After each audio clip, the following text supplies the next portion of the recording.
Bienvenidos a la redacción del Antinoti. Recientemente fue depositado en el Congreso Nacional por el senador Alexis Victoria Yep, que todavía estamos esperando la renuncia porque se comprobó precisamente que sus compañías sí hacían negocio con el Estado y él dijo que iba a renunciar.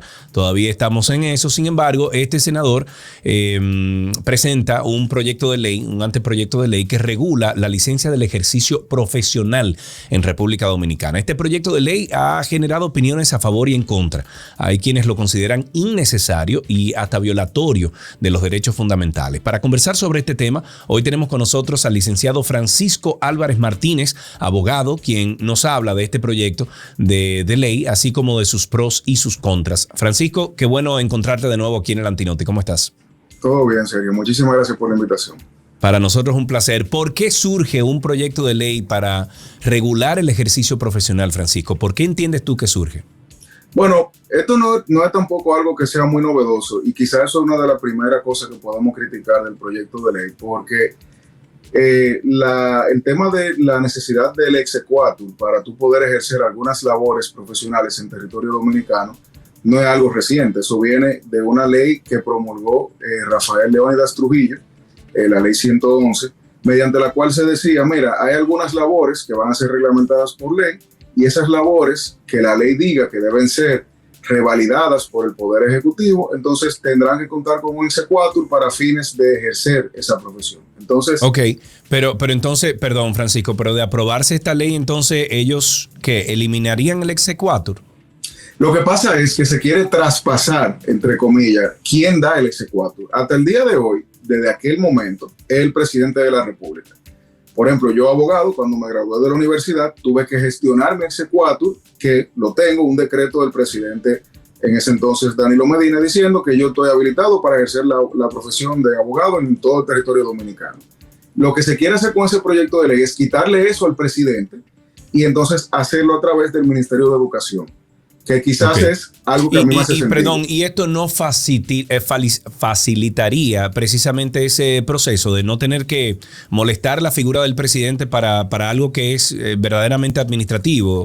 Claro, y a mí me parece incluso que sería muy útil porque realmente nosotros los profesionales que somos regulados por ley para ejercer en la República Dominicana, a veces esperamos 3, 4 y hasta 5 meses para poder ejercer, entre comillas, porque ese decreto toma tiempo. El presidente tiene 200,000 cosas que hacer diferentes y realmente es un trámite administrativo que no debe estar tampoco en la primera lista de prioridades. Entonces, del proyecto de ley, lo único que a mí me gusta es eso, literalmente, porque estaría sacando vamos a decir, de la potestad que tiene el presidente de la República, una labor tediosa, la cual no hace nada. O sea, es literalmente comprobar requisitos y firmar un decreto y pasándola quizá al órgano que de verdad tiene esa competencia funcional, porque es el ministerio dedicado al tema de la educación. Ok, en algunas carreras, por ejemplo, la ingeniería civil y la arquitectura también, es necesario que el profesional, aparte de ese exequatur del cual hemos hablado, tenga su matrícula en el CODIA para poder firmar planos, someterlos a las autoridades correspondientes para su aprobación. Entonces, la ley, este proyecto de ley también contempla para simplificar ese proyecto, Francisco. No, porque hay un problema. El proyecto de ley es demasiado sencillo, incluso copia textualmente varias partes de esa ley de Trujillo. Por ejemplo, cuando habla de uno de los requisitos, el documento de la certificación de buena conducta, así se le decía al final del régimen de Trujillo.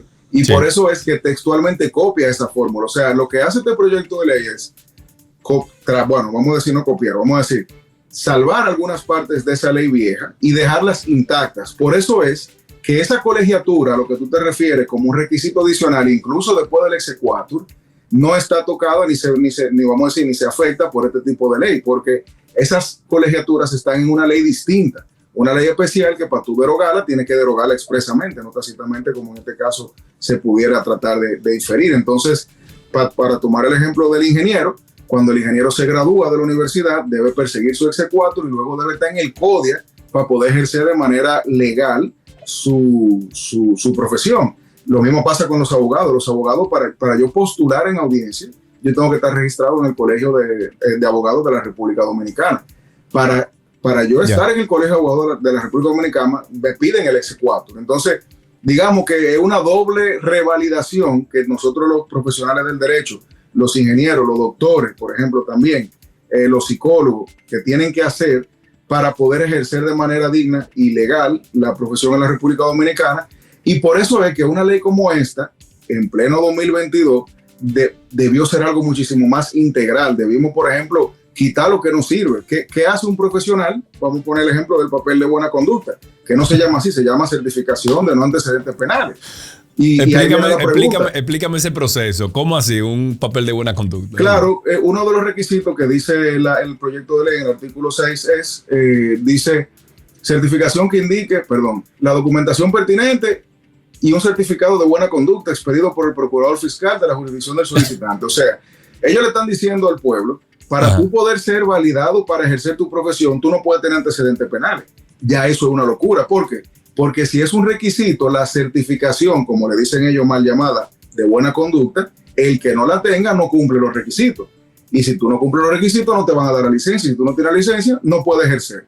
Entonces, este ejercicio, vamos a decir, legislativo. Que ojo, Francisco, entendemos ese papel de buena conducta, por ejemplo, para si fuera para alguna posición política, a lo mejor, que si tú infringiste la ley o tuviste algún problema con la ley, o sea, y depende el grado, pues a lo mejor tú no puedas ejercer en la política, pero para ser profesional no necesariamente uno tiene que ser un santo, ¿no? Y una discusión que literalmente tomaría horas es qué es esa certificación de no antecedentes penales, porque te voy a poner un ejemplo. Si yo te pongo a ti una querella hoy, inventada, o sea, no hice nada, todo lo que dice ahí es mentira, y mañana tú sacas un papel de buena conducta, ese papel de buena conducta te va a salir manchado con esa querella. Sí. Entonces, al final del día, eso no te certifica nada. Incluso hay profesiones, por ejemplo, vamos a decir, el que es economista y trabaja en un banco se vio involucrado en un fraude.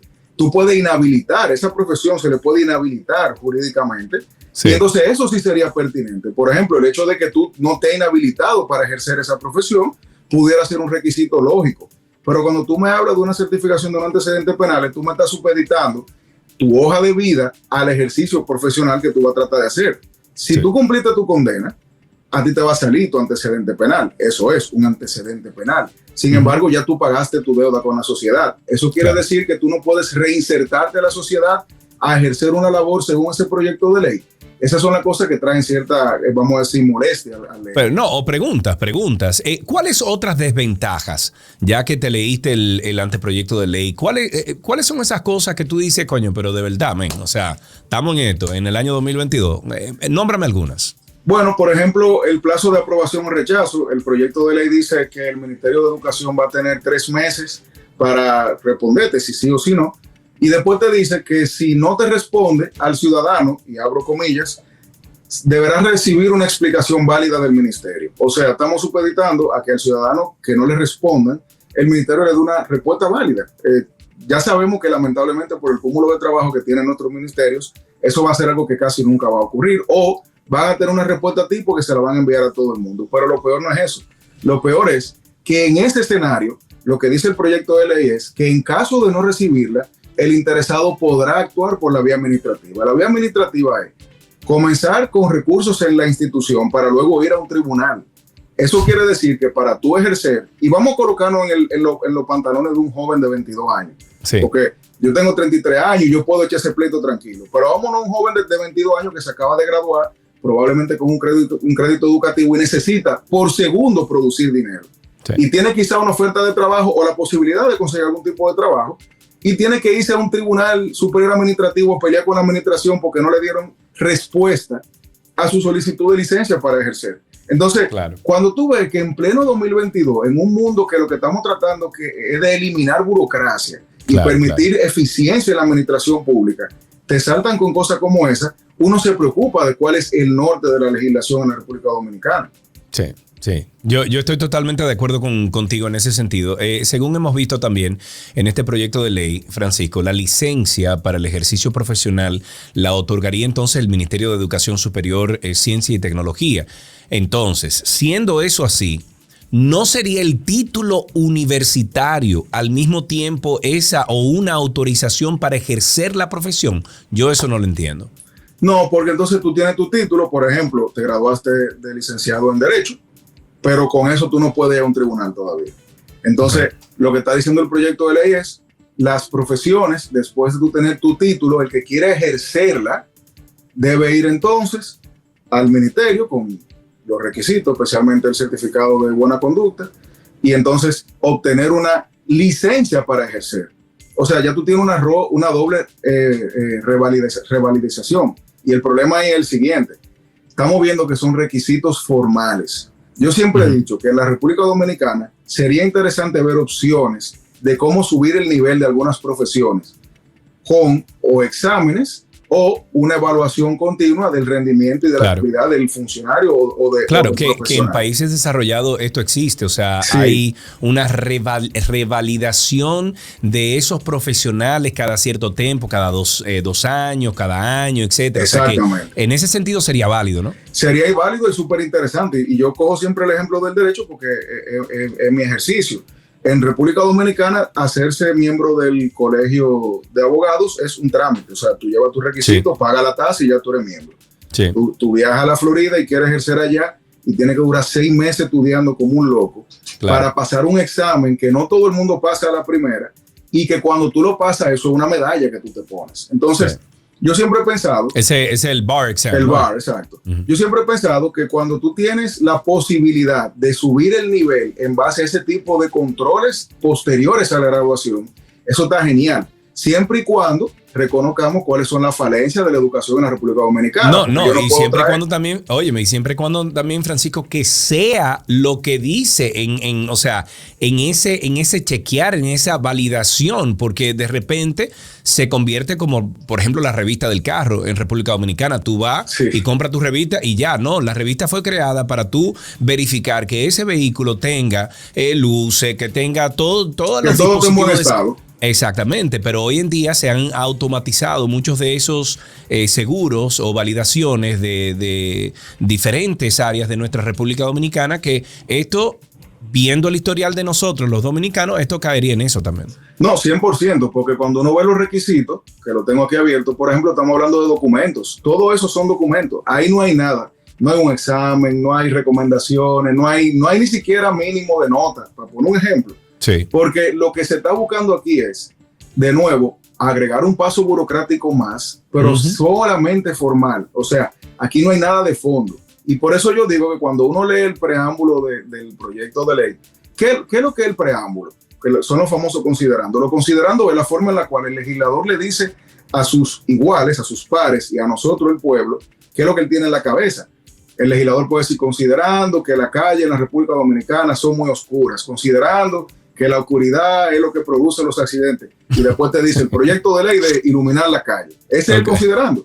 Cuando tú le estés considerando, no dice casi nada, o sea, nada relevante, o nada que quede, que no es que sea relevante o no, sino que quede en la cabeza. Pero tú hay aquí modernidad, que los tiempos, que la época, como que tú sientes que vamos para algo. Pero esto es para echar para atrás, esto no es para echar para adelante. Estamos agregando un paso burocrático que no mejora en el fondo nada, que crea pasos adicionales para los jóvenes que se acaban de graduar, ejercer su profesión y que además obviamente agrega tasas, porque uno de los requisitos, copiado textualmente de la ley de Trujillo, es que se paguen los impuestos que hay que pagar, porque ya tú sabes que se van a crear unos impuestos. Impresionante. El proyecto de ley también hace mención a quienes prestan servicio en el sector público y establece como una falta grave utilizar su cargo para obtener ventajas, beneficios o privilegios no establecidos por la ley para ellos y su familia directa. Eso suena muy bonito. A mí me da hasta cierta risa o me cae hasta óyeme, impensable que el mismo senador Victoria Yep, quien está sometiendo este proyecto de ley, se ha beneficiado de contratos con el Estado a través de sus compañías y es quien está supliendo entonces o está presentando esto. Te pregunto, suena muy bonito esto, pero en la práctica sabemos que su aplicación podría estar en duda y que, al igual que tú has establecido, esto sería nada, un pago más de impuestos que le están quitando a los profesionales.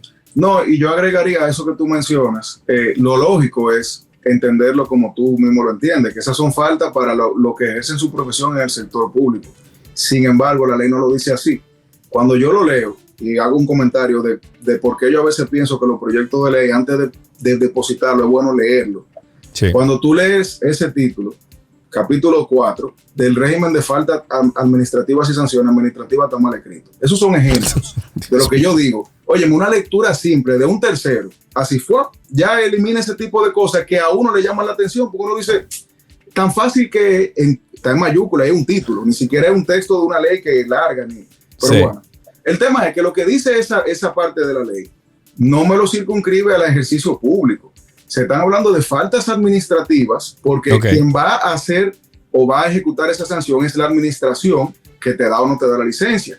Y entonces la divide. O sea, espérate. O sea, no estamos hablando de un juez.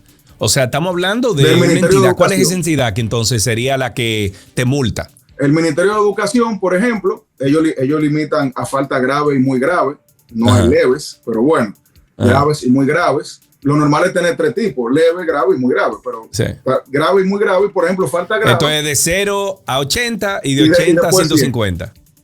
Exacto. Entonces, por ejemplo, utilicen su cargo para obtener ventaja.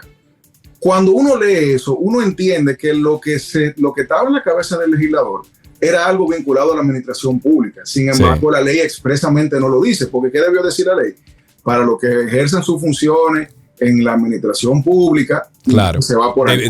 Debe ser más específica en ese sentido. Claro, porque si no, parecería ser que si yo soy abogado en mi oficina y yo utilizo mi oficio privado para algún beneficio propio de un familiar, se me pudiera sancionar desde el Ministerio de Educación, por ejemplo, inhabilitando mi licencia por un año, 6 meses o lo que sea. Entonces, cuando tú tienes esa ley con tantas ambigüedades y una ley creada quizás de una forma que no fue armónica, se crean más preguntas que respuestas. Y el legislador debe tratar de que la ley, cuando la lea un ciudadano común, que no tenga que venir un científico de la NASA a entenderla, pueda captar cuál es el objeto de la ley y respetarla.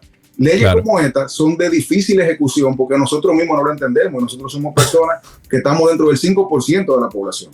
Ok, pregunta, ¿cuáles son esas sanciones cuando tú cometes una falta, ¿cómo es, grave o gravísima?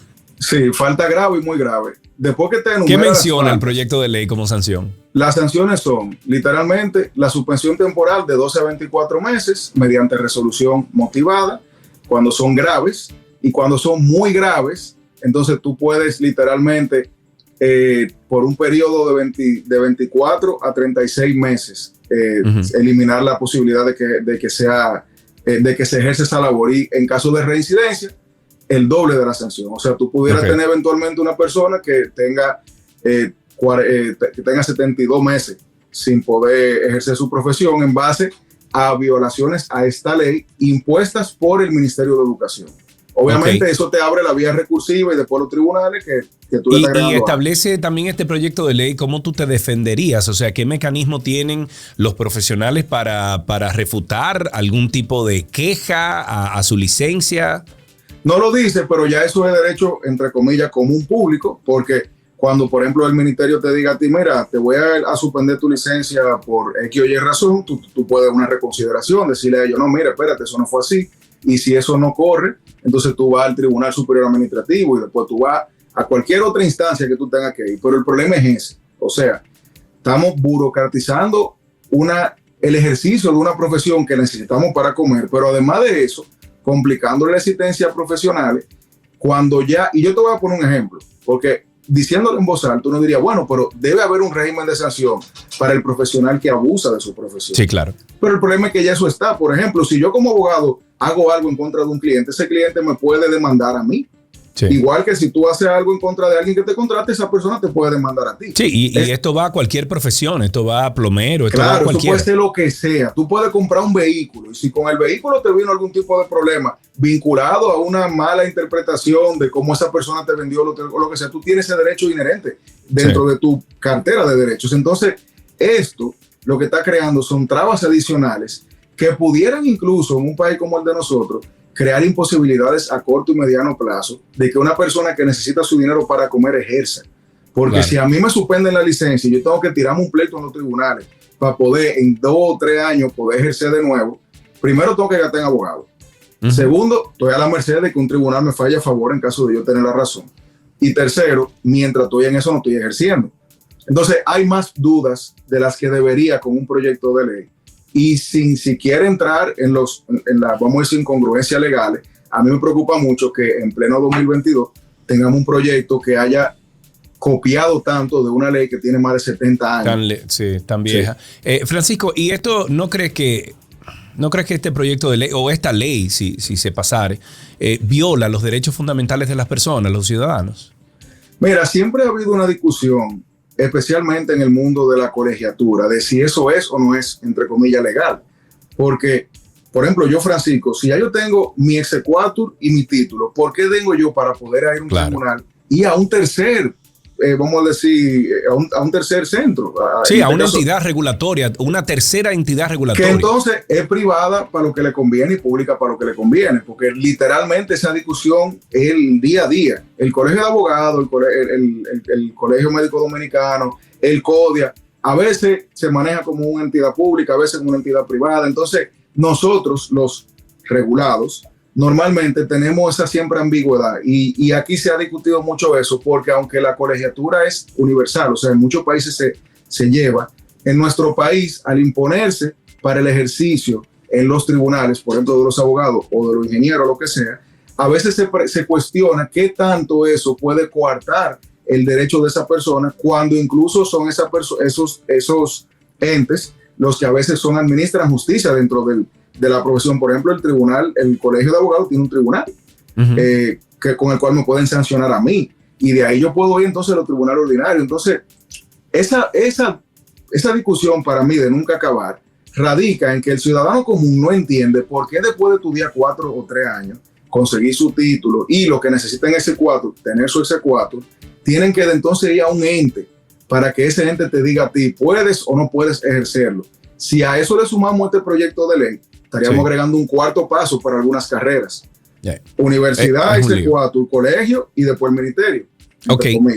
Tú como abogado, si te pidiera tu opinión sobre la forma de regular el ejercicio profesional para algunos o para algunas profesiones en particular, ¿cuál sería tu propuesta? Así a grandes rasgos.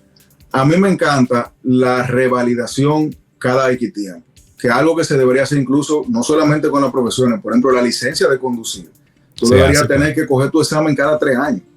Pero hablando del ejercicio profesional, hay profesiones que por su incidencia incluso en la sociedad y en la seguridad jurídica de un país deberían ser revalidadas cada cierto tiempo. Y yo, por ejemplo, que me gradué en el año 2010, debería a esta altura haber cogido 3 o 4 exámenes para que el Estado Dominicano diga, Francisco está bien. Entonces, una ley como esta, a mí me parece que debería eliminar toda esa burocracia ridícula que a veces nos hace perder tiempo y dinero, porque cada uno de esos papeles que ellos te piden son diligencias que hay que hacer en diferentes lugares. Pero vamos a enfocarnos en aumentar el nivel de las profesiones. ¿Cómo tú aumentas eso? Revalidaciones con exámenes, modificando, por ejemplo, la forma en la cual tú puedes acceder a diferentes rubros. Por ejemplo, yo como abogado puedo dedicarme a diferentes cosas. Bueno, si yo quiero dedicarme a aquello, un examen para eso, aquello, un examen para aquello. Esas cosas permitirían cambios de fondo que harían que el profesional que quiera crecer estudie, y que para estudiar tenga entonces que esforzarse, y por eso la calidad vaya subiendo. Si nos quedamos nada más en la forma de documentos, nosotros no estamos logrando nada más que complicarle la vida a la persona al que se acaba de graduar y cobrarle dinero. Si vamos al fondo, subimos el nivel, logramos tener en 5, 10, 15 años profesionales de mejor calidad, que todos nosotros vamos a agradecerlo, porque desde que tú tienes mejor calidad en el ejercicio profesional de cualquier área, los problemas comienzan a reducirse, porque ya tú los prevés y los resuelves antes de que ocurran. Y en 10 años tenemos una sociedad diferente. Así mismo es. Yo estoy de acuerdo con esa propuesta, Francisco. Muchísimas gracias por tu tiempo, amigo. Gracias a ti por la invitación, siempre un placer. Excelente. Estuvimos conversando con el abogado Francisco Álvarez Martínez sobre la propuesta de ley que regula el ejercicio profesional. Muchísimas gracias por su tiempo aquí en Lantinoti. A ustedes le pedimos que nos regalen un me gusta, que comenten sobre el tema tratado y que compartan este video. Y si todavía no lo han hecho, por favor suscríbanse al Lantinoti Channel haciendo clic en la campanita para que además reciban las notificaciones cuando publiquemos un video en este canal. Soy Sergio Carlio, a nombre de todo el equipo de Lantinoti. Te vi, te veré.